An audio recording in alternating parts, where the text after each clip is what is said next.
Think Forward. Think Research Channel.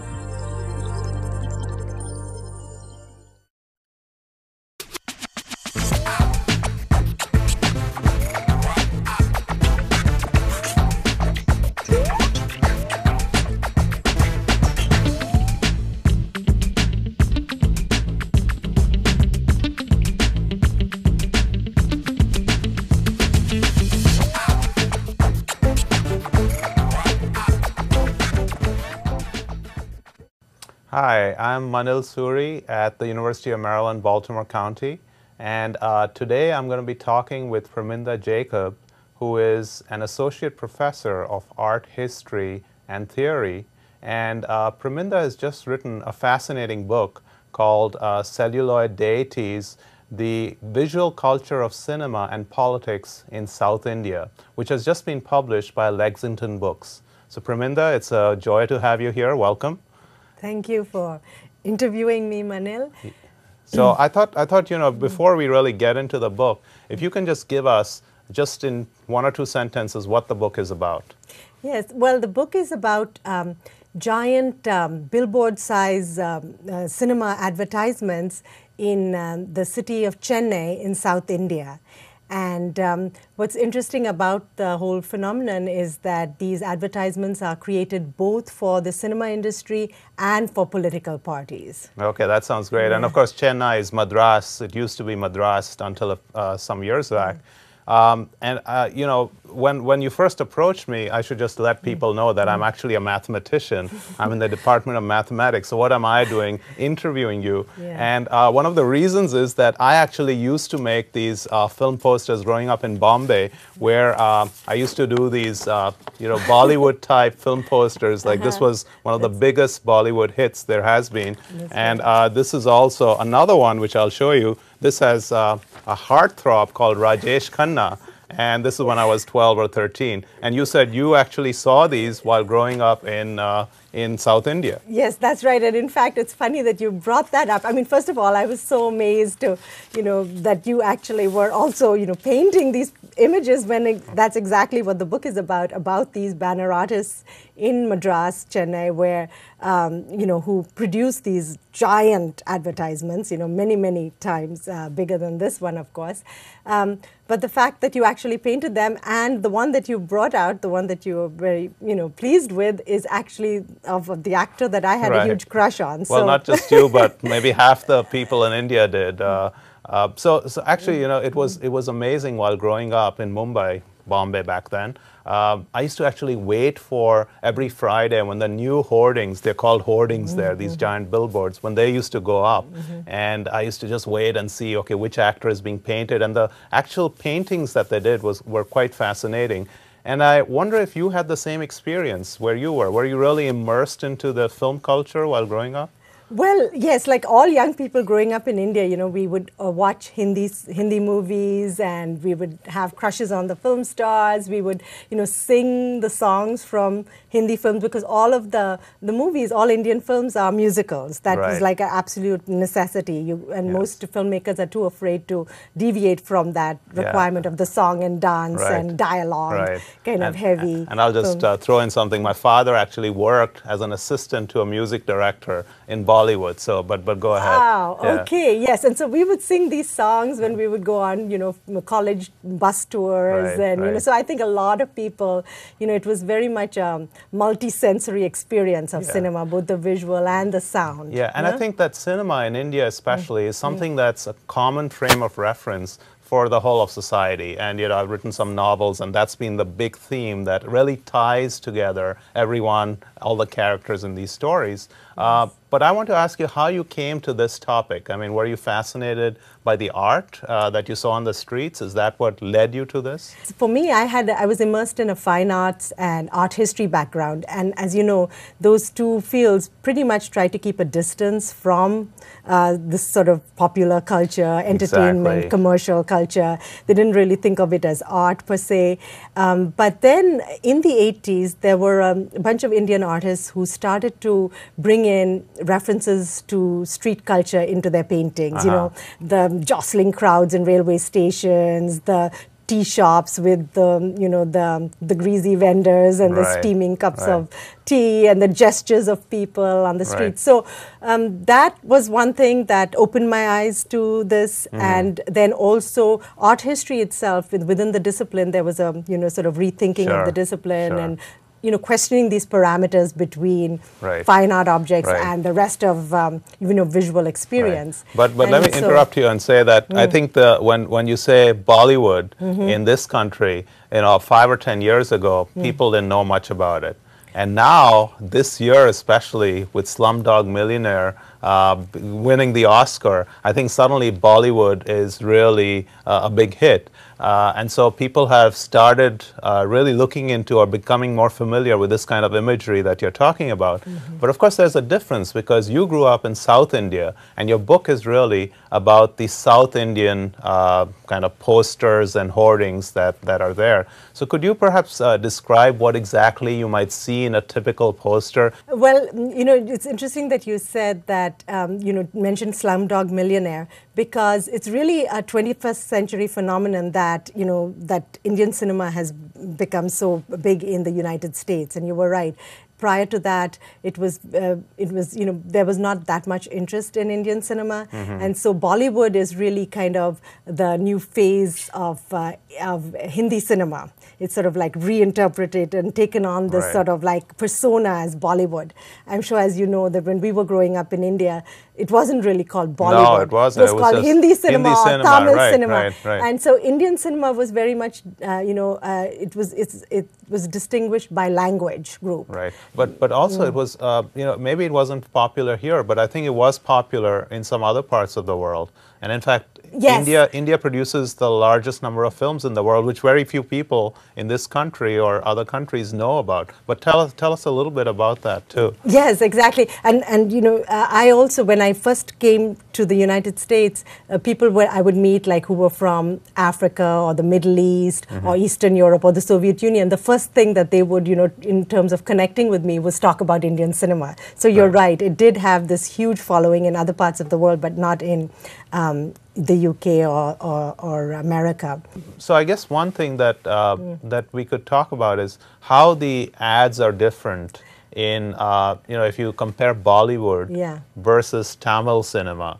Like, are the ads similar? I mean, is it the same themes that you see in the ads, or are there some differences? Yes, well, the ads, first of all, the cinema itself, there's a lot of, commonality, even though there are, so many different films produced in at least 29 different languages, including English. Despite that, in fact, there's a lot of commonalities in terms of the music, the fact that they're all musicals, in terms of the themes, the stories, the references, etc. So likewise, the ads also, the advertisements are very much, similar in terms of having, great prominence given to the hero, images of the hero, and then less prominence given to the heroine and the villain. So very much, the advertisements are not enigmatic in many ways. They're very much, very clear. As soon as you see it, if you have the reference of Indian cinema, you immediately know how to decode the ads. So one thing that you were talking about the position of women, especially in these ads. And what comes to mind is this very iconic movie in Bollywood called Mother India, which had these amazing posters where the central character Nargis, who's a mother and portrays basically India as a female, is shown tied to a plow, and she's plowing this land for her children. And she's definitely the hero or heroine, the main character of that film. And now I believe that there are some movies that you mentioned that have started showing the heroine in South Indian movies, also in Tamil movies, also as the main character of these ads. So can you comment on that a little bit? Yes, well, there are, so there are some movies where the heroine has had a major role. And in fact, when I was doing my research, there was a movie called Vaijayanti IPS. Right. It was upon, it was based upon a real, female police officer who was quite a heroine, Kiran Bedi. Right, Kiran Bedi, So yes. it was based on her thing, but of course made into a kind of like the traditional, sort of narrative that fit with the formula of Indian cinema. And because this film became such a super hit, in fact, they actually broke with the tradition and had a cutout of the film star. But you said something very interesting in your book where they actually cut her at the knees or something. Exactly. So the cutout, they created a cutout, Right. but they cut the cutout at the knees so that though she's sort of again in like the hero's aggressive pose of shouting out a command to stop or whatever, she's sort of her power has been taken away, Right, because right. it's not a full image.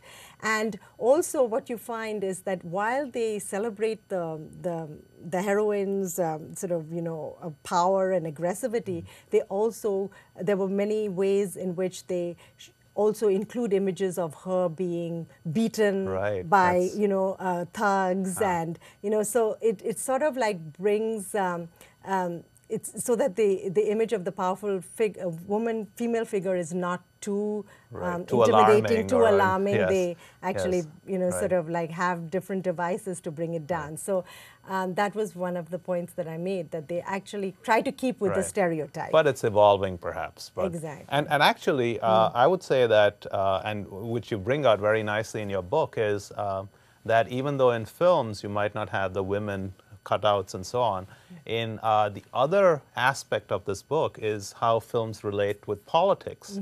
And as you point out, they're the same kinds of imagery for politicians and women politicians too. So why is this? How did this come about? Is it the same people who make the ads for the films and the politicians? Yes, it's the same artists, and I think that it'll be interesting to give a little background. Yeah, that you why said. there are some similar Why- ads? What's going on there? Exactly, and why, in fact, there's this connection between cinema and politics Right. in Tamil movies. We all reference Hindi cinema, and most of the West knows of Indian cinema as Bollywood cinema, which is Hindi cinema.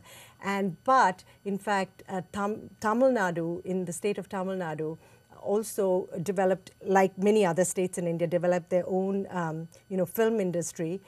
But the Tamil film industry managed to gain a lot of strength because of its connection with the political parties there. Okay. There was a revolutionary political movement that started up from the 1930s onwards, and in the 1940s, the cinema industry became connected with the political parties. As opposed to the mafia, as what happened in Bollywood. Exactly, Right. exactly. Right. So that really became a sort of a was detrimental to Bollywood. But whereas in Tamil Nadu, because these political parties then came to power in the 1960s, they were able to really garner the funds of the cinema industry, and that's why I think that the advertisements also are very much interlinked. And they're made by the same people. And one thing you point out in your book, if I'm not mistaken, is that just about everyone who's been a chief minister of Tamil Nadu has been connected to films. Yes, from 1967 onwards, you had people who had been working closely with cinema and politics from the 40s, trying to bring in political themes into popular cinema, and these films became very popular. And then the actors who portrayed the heroes and heroines in those films also became very popular.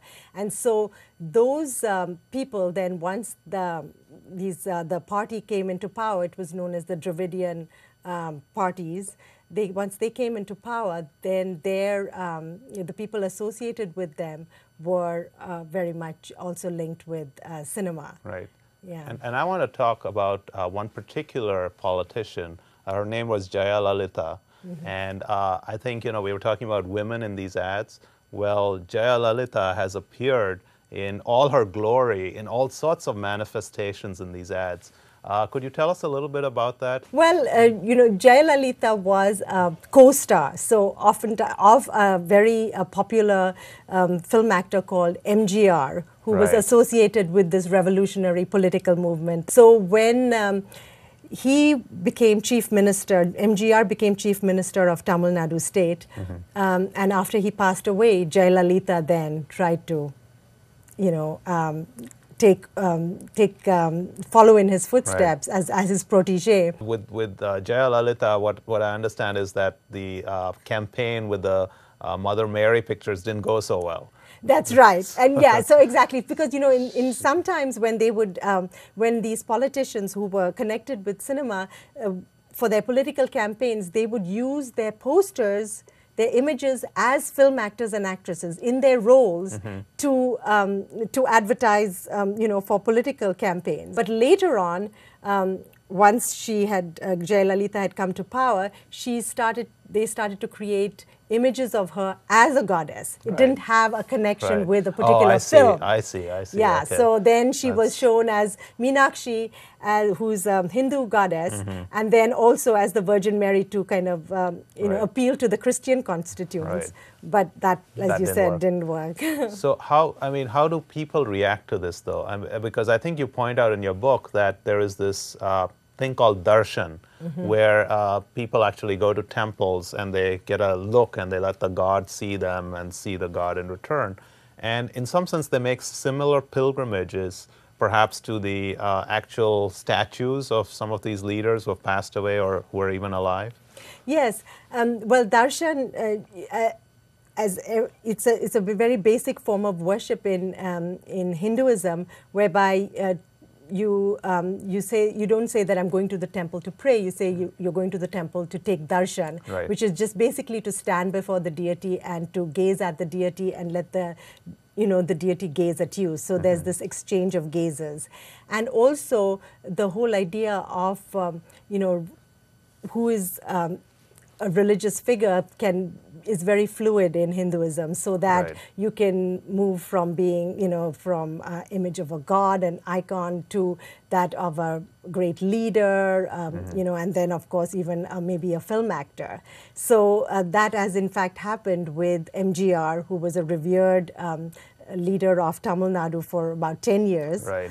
And likewise with Jayalalitha, who then followed in his footsteps and sort of gained some of his charisma. And so when she would actually, try to reach her constituents, she would give darshan to them. I see. So she would come out onto the balcony of her house and give darshan. So people would actually, so then there's this sort of, again, this connection between religion and politics and cinema. And actually, that brings me to my next question, which is the actual construction of such huge images. And one thing that I found really fascinating in your book was that you talk about one of the techniques that was started by some of the people who use it. And this was a technique that was actually used by Thomas Eakins and by Andy Warhol of projecting an image. Tell us a little bit about that. Yes. Well, these artists, of course, they have to paint these images at a very rapid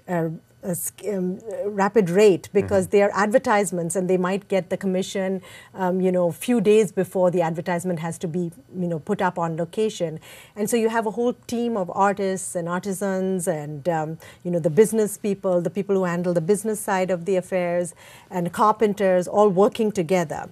And so there is a more laborious method of taking an image that is a small image and then enlarging it, which is you would just graph it and then paint each square, reproduce each square at a larger scale. Right. And that's what they do in Bombay. That's what they do in Bombay. Right. But whereas in South India, I guess one of these innovative artists came up with the idea of using the slide projector, whereby they would make a slide negative of the film still. Now, all of these posters are basically composites of film stills that are taken during the shooting of the film.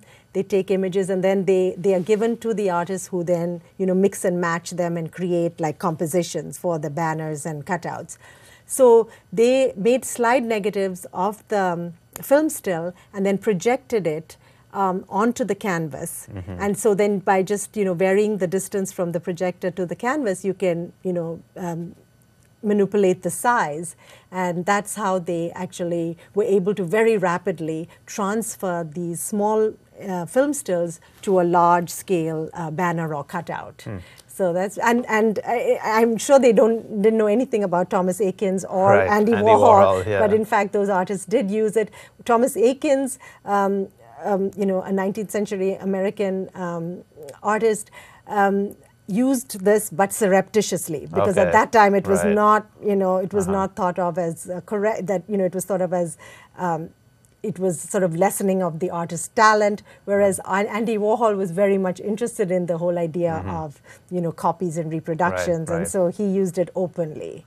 And where Andy Warhol is concerned, it's very interesting that he had a studio that he called the Factory, where he had these silk screens that were being mass produced, where it was an assembly line. Yes. But you point out something very interesting in your book about similar factories in India that are making these several pictures, several banners, several copies of this banner, but yet they don't do it assembly line. They have different artists complete different banners rather than different artists painting just one part of it. Tell us why that is. Yes, well, that was so interesting to me because, look, as I told you in the beginning of our conversation, when I first, decided to focus on this topic, I really didn't know much about it. I just knew that I was very interested in street imagery.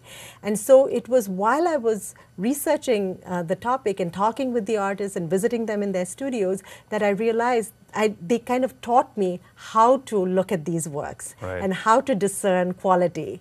And at first they all look the same, but as you look at a lot of them, you suddenly realize that you begin to realize that there's a lot of variation, that there are variations in quality, and it's so interesting that in this field you have some people who are just following on and just doing it as a business, and others who are very much committed to this as an art form.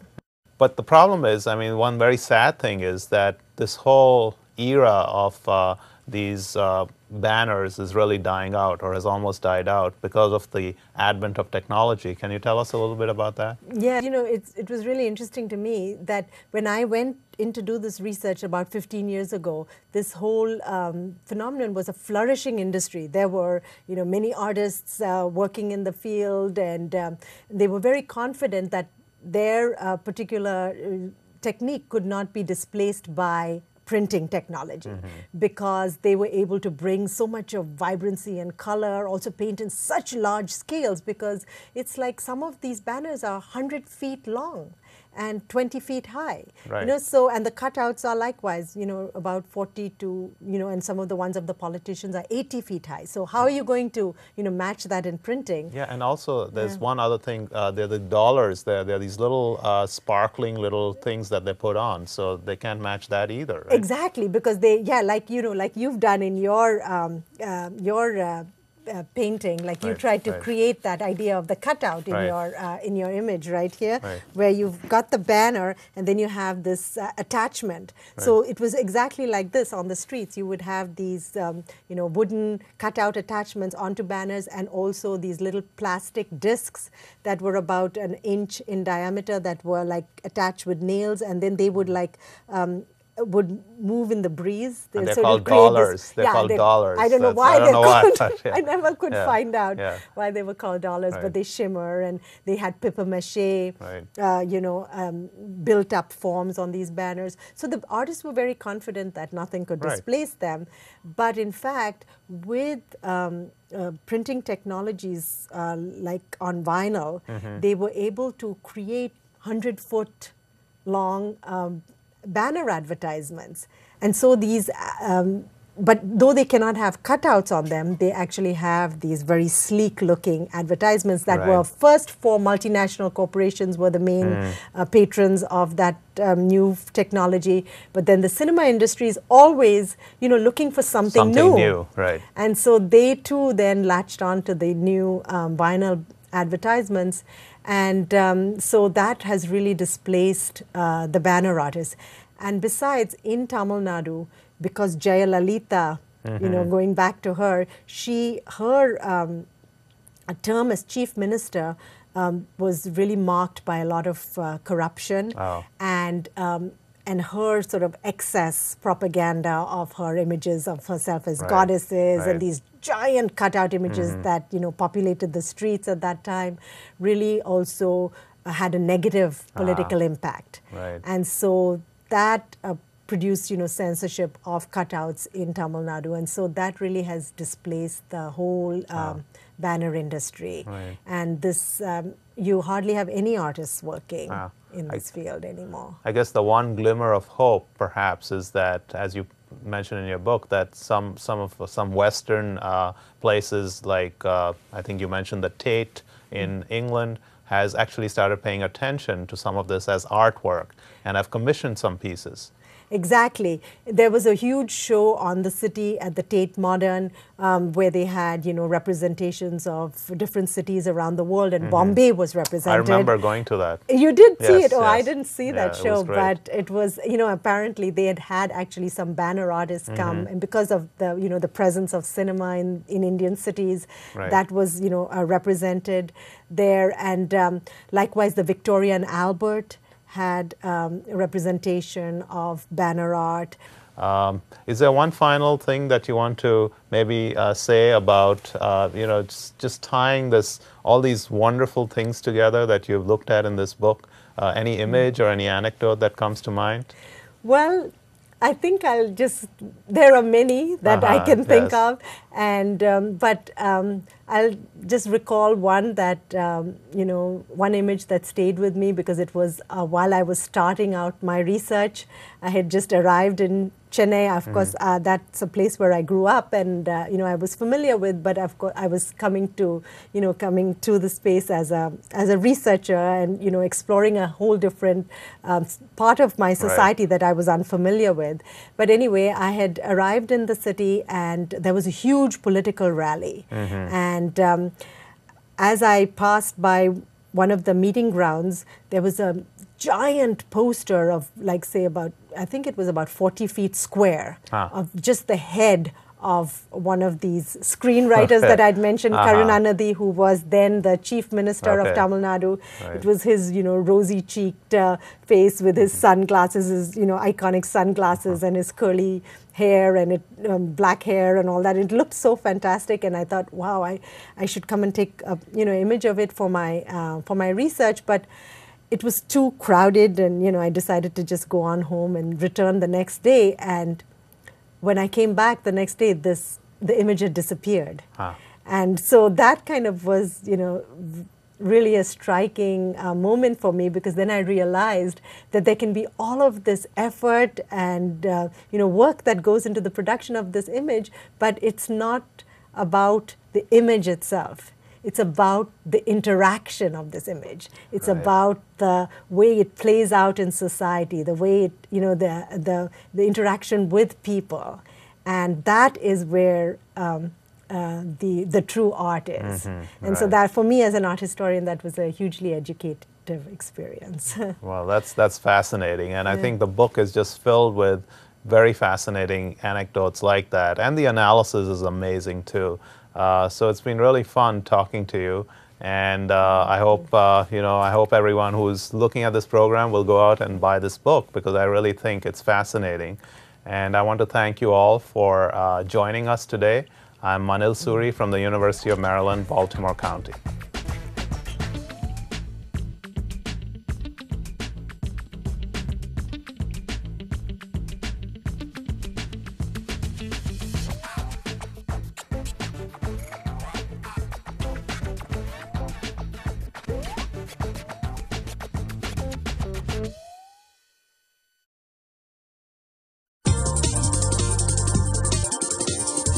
Think Forward. Think Research Channel.